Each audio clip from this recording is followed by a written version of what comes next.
Москвада жарылуу болду. Кыргыз бала эрдик көрсөтүп, элди сактап калды.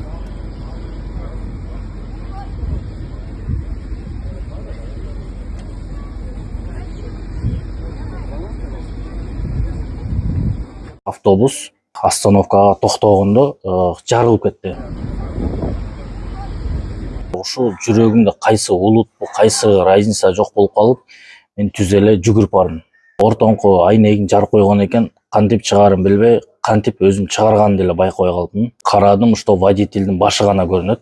Алдыңкы лобойдон кирсем, жанагы водитель жаткан экен, үстүн жарым патолог эшикте жатат, ыргып, жарым патологу водительдин үстүн жаап жатат да. Ременди кой берейин десем, ремени чыкпайт. Анан ременге эмне кылдым билбейм, ошо колуман келген нерсе менен кесип, ишыл эптеп водительди сүйөгүнчө турдум. Ошол моментте водитель көп эле кан кетип калса керек. Жолоогула келбегиле деп элдер кыйкырып аткан. Кажется, ошо экинчи баллон автобус менен остановканын ортосунда түбүстө жаткан экен. Жарылып кетсе, полный өлүп калышы мүмкүн депчи. Ошондо ойлогон жоксуз. Ойлогон жок. Лишь бы адам куткарыш керек. Лишь бы ошо куткарып калыш керек болду. Бу жарылса да, эмне болсо да, иши главный куткарып калыш керек болду водитель. Саламатсыздарбы, Москвадагы мекендештер. Сизге документиңиз жок болуп же таза документ жасаган адамды таппай жатсаңыз, бул тармакта көптөн бери иштеп келген Абдуталип мырзаны сунуштайбыз. Документтериңиздерди таза жана бат бүтүрүп бергенге аракет кылат. Регистрация 3 айга, продление 3 айга, 9 айга жана башка документтерди бүтүрүп берет. Байланыш жана WhatsApp номер 79 15 199 39 95. Аманатка кыянат жок. Кызматтарыңыздарда Абдуталип. Ассаламу алейкум, урматтуу Москва шаарындагы мекендештер жана жалпы кайсыл жактан көрүп жатсаңыз баарыңыздарга ассаламу алейкум дейбиз туугандар. Менин жанымда Өмүрбек аттуу кыргыздын патриот жигити туугандар, өзүбүздүн мекендешибиз. Кече жакында Москвада автобуста жаман кырсык болуп, мына ушул автобустун ичиндеги пассажирди жана ошондой эле водительдин өмүрүн сактап калган биздин кыргыз баатыр десем болот. Ассаламу алейкум Өмүрбек. Алейкум ассалам. Жакшы, Кудайга шүгүр, жакшы буюрса.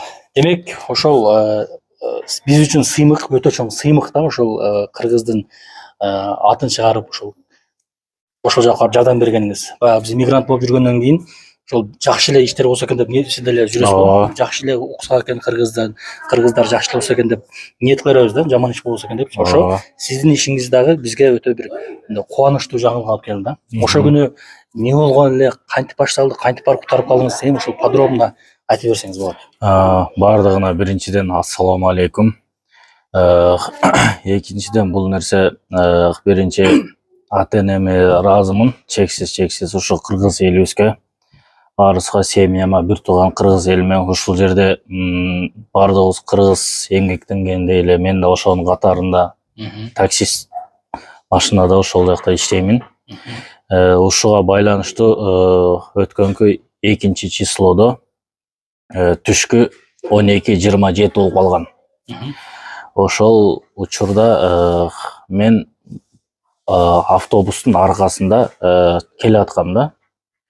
Келатканда где-то бир расстояниябыз 20-30 метр эле аралыкта болчу. Ошондо автобус остановкага токтогондо жарылып кетти. Кадимкидей жарылып кетти, Кадимкидей жарылып кетти, чтобы андан кийин мен эмне болуп кетти экен деген ойда келген жок, эмне кылган жок. Ушул жүрөгүмдө кайсы улутпу, кайсы разница жок болуп калып, мен түз эле жүгүрүп бардым. Жүгүрүп барып, ошол жерде эмне кылганда биринчи пассажир орус экен. Кайсы улутта экенин разницасы жок. Ошо ким болбосун чыгарганга аракет кылайын дедим, баарына жардам берип. Ошол моментте ортоңку айнегин жарып койгон экен, кантип чыгарын билбей, кантип өзүм чыгарганымды деле байкабай калдым. Андан кийин эле аны чыгарып кое бергенден ичине бардым. Ичине баргандан кийин эшиктер жабык экен. Карадым, что водительдин башы гана көрүнөт. Андан кийин мен ошо кандай эшикти ачканымды эле байкабай калдым. Биринчи эшикти ачкандан кийин экинчи эшикте водительдин эшигинен кирейин десем жабык экен. Андан кийин айланып кайра алдыңкы лобойдон кирдим. Алдыңкы лобойдон кирсем, жанагы водитель жаткан экен, үстүн жарым патолог эшикте жатат, ыргып, жарым патологу водительдин үстүн жаап жатат да. Анан кийин ал водительдин жарым патология үстүнө жаткан себебин дагы көп нерселер жаткан экен. Ошонун баардыгын алып ыргытып, анан кийин чтобы анан ременди кой берейин десем, ремени чыкпайт. Анан ременге эмне кылдым билбейм, ошо колуман келген нерсе менен кесип, ишыл эптеп водительди сүйөгүнчө турдум. Ошол моментте водитель көп эле кан кетип калса керек. Анан мен ошол моментте жалырадым водительге, чтобы көзүңөрдү ачкыла, жумбагыла, колдон келгени эмне кылабыз деп. Ошол моментте сүйлөнүп эмне кылып атканда МЧС, скорый барды келип калды. Ошондо мен ичинен байкадым, чтобы кулагыма илең сулагым угулуп аткан, чтобы жолоогула келбегиле деп элдер кыйкырып аткан. Кажется, ошо экинчи баллон автобус менен остановканын ортосунда түбүстө жаткан экен. Ошо жарылайын деп, ошодон элдер коркуп да келбесе керек. Ошонун ичинде мен ошол водительдин жанында болуп, МЧС келгенче болгон аракетин кылып, чтобы водительди алып чыгып кетиш болуп калды. Ошол водитель алып чыгып кетиш үчүн анан МЧС жанагы водительдин жанагы эшиги болот го, стеклянный ичиндегиси.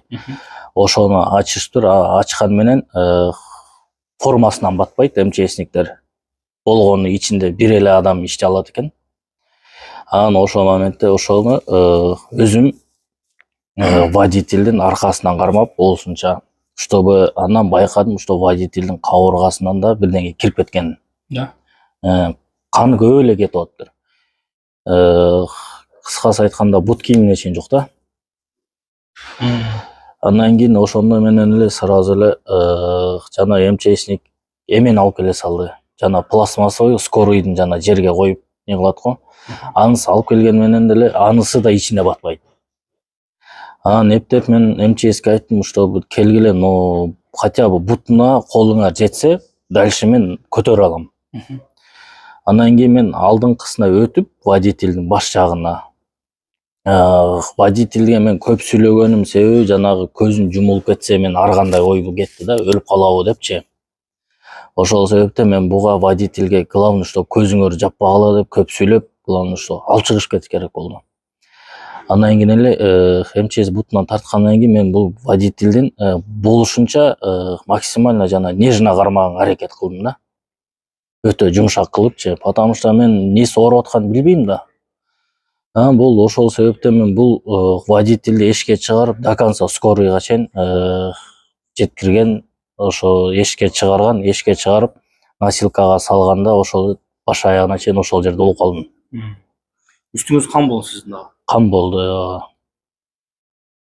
Шоковый состояние болдум деп атпайсызбы? Ошондо коркуу сезим болуп атпыр да? Сразу эле эч нерсе ойлогон жоксуз. Эч нерсе ойлоп атпадым. Потому что сизден айтып атпайбы, баягы жанында тургандар кирбе деп билип аткан да, жарылып кетсе, полный өлүп калышы мүмкүн депчи. Ошондо ойлогон жоксуз. Ойлогон жок. Лишь бы адам куткарыш керек. Лишь бы ошол куткарып калыш керек болду. Болгон максималдуу ошол болуп калды. Ошол маалда дагы келип, мына журналисттер маалымат алып сизден? Журналисттер дагы бардыгы маалымат алганга аракет кылды, бирок маалыматты через полиция аркылуу разрешение менен анан мага келип алат экен. Мага көбүнчө жалайт ошондой келишип, анан ошол жерден интервью алышты да. Тоскоол болуп калыптыр да, полицейский албагыла деп чагандай. Полицейский тоскоолдук кылган жок, болгону бул жер серьезный взрыв болгон себептен бул баладан мага бир полиция айтты, что бул бала азыр внутри страх, анан кийин шоковый состояние, көп кыйнабагыла деп мага полицияларга чейин даже сууап келип берип ошотты да. Бирок мен ал жерде эч кандай өзүмдү жоготуу деген эч нерсе болгон жок, просто бул жерде шоковый состояние. Ошондой болуп калды. Бир оюм ошол газ баллонду көрүп деле мен деле кирдим. Ал газ баллонду мен билип аттым, чтобы жарылса да, эмне болсо да, иши главный куткарып калыш керек болду водительди. Ошол жерде мисалы үчүн сиз дагы, жанагы пассажир дагы, жанагы водитель үчөөңөр тең Кудай сактасын, өлүп калышыңар дагы мүмкүн эле туурабы? Мүмкүн болчу. Жарылып кетсе өлүп калышыңар мүмкүн эле. Ошол нерсени билип туруп кирип кеттиң. Мен билип кирдим. Анан сизге ошол бул эки адамдын өмүрүн сактап калды, бул өтө чоң нерсе да. Тем более аз МЧСтер да сизден кийин келип, пассажир куткаргандан кийин ошого бир суроо эме болуп атат да. 2 күн болду болгонуна. Ооба, кече эмес, аркы күн Балки болду. мен кийинирээк чакырып алышар, бирок эртерээк мен интервью алдым. Ошол чалып сизге ошо балки мамлекет тарабынан болсо ушундай неме кылыпсың, сен рахмат деп туруп благодарность болду элекпи? Жок, ал нерсе пока боло элек. Ал нерсени мен деле үмүт деле кылган жокмун, ачык сөз. Главное, мен ал нерсени бирдеке үмүт этиш үчүн мен ал нерсеге барган жокмун. Просто чын жүрөгүмөн чтобы ичиндеги адамдарды аман калып калышы. Мен ойлодум, может, ичинде көп адам. Автобус эми бул средний эмес, бул максимальный длинный автобус экен.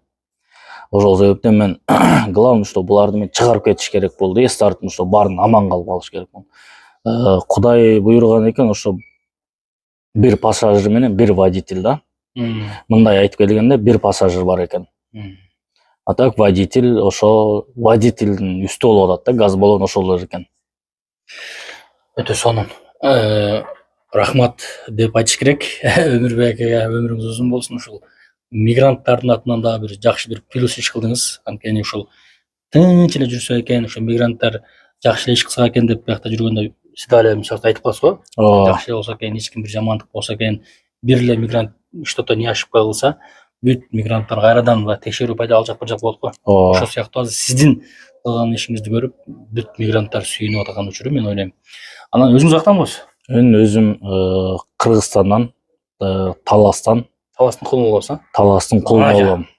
Эр жүрөк спортсмендер жактан го. Көз тийбесин.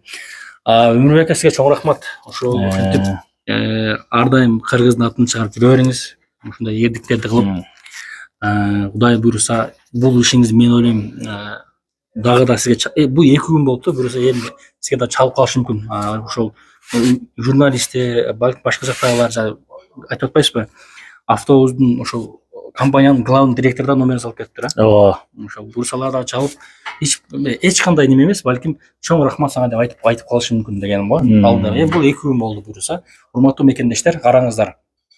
Атайын мен бүгүн көрүп ушул Өмүрбек акабыздын видеолоруну өзүм издеп таап, тааныштарымдан сурап, номерин алдым. Туугандар, менин максатым билсин ушул кыргызстандыктар, ушул эр жүрөктүү кылган ушул кыргызстандык таксист жигит ушул Москвада ушул автобус жарылганда пассажир менен водительдин өмүрү сакталып калганын билсин, ушул биздин мекендеш экендигин, ушул мигрант экендигин деген гана максат туугандар. Анда сизге чоң рахмат, игилик. Өмүр ака дагы бир жолу бар болуңуз. Аман болгула. Дагы бир жолу чоң рахмат. Ушул жалпы таксистердин атынан ушул таксисттер көрүп өтө сүйүнсө керек. Бар болуңуз.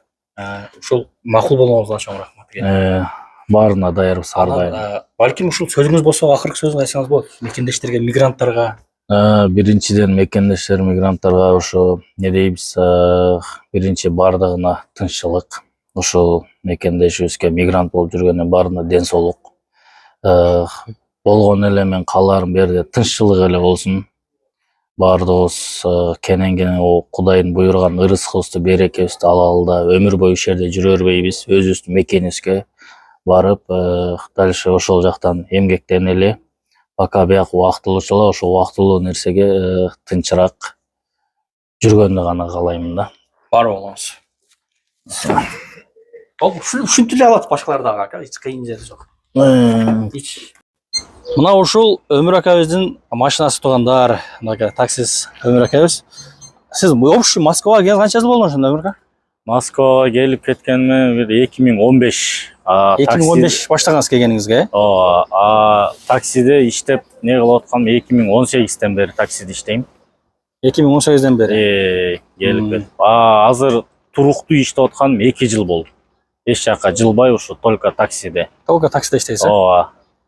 Ошол күндө ушул немеде белеңиз? Ооба, ушул машинада, ушул. Саляристе. Ооба. Өтө сонун. Ушул машинаны жатап кала тургандар көрүп калсаңыздар, сыйноо берип коюңуздар Өмүр акабызга. Ошол Таластан болом дедиңиз, а? Таластан, Кара Бурадан болом. Бойдоксузбу, же жеген барбы? Бойдок болсоңуз? Кызым да бар. Кызыңыз барбы? Кызым булай билсе 3 жаштан өттү. Кызыңыз аты эмне? Кызым аты Айлун. Айлун. Красавица. Чоң атасы менен чоң апасынын колунда кызым. Келинчегим экөөбүз бул жакта эмгектенебиз. Жеңем да бул жакта иштейбиз менен. Эң сонун. Ошол туугандар мынакей. Ошол күнү сиз баягы Ал жакта не кылып жүрөсүз? Такси кылып жүрө элеңиз. Жок, мен ал жакта бир клиентти таштап коюп чайхана обед кылайын деп айланып жаңы эле чыгып бараттым эле, анан ошондой жарылыш болуп кетти автобуста. Чайханага тапсыз эле да? Ошо менен чайхананы да унуттум. Үйгө барып чай ичтиңизби? Ошол күнү чын айтканда аппетитим деле болгон жок. Да. Ой басып, кан деген кан экен. Бирок эркек экенбиз.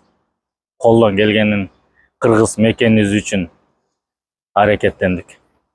Өтө кыргыздын жакшы жагын көрсөтөм депсиз да, жакшы. Буюрса.